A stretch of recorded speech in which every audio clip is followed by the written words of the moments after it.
அழகாக உன்னை நான் ஏந்தி செல்வேன், சினுங்காமல் உன்னை நான் பார்த்து கொள்வேன்.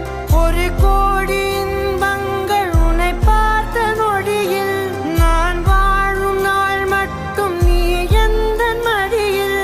உன்னை ஈன்ற பொழுதிங்கு கடவுள் தன் முகம் பார்த்த பொழுது உன் பாதம் தொழுது.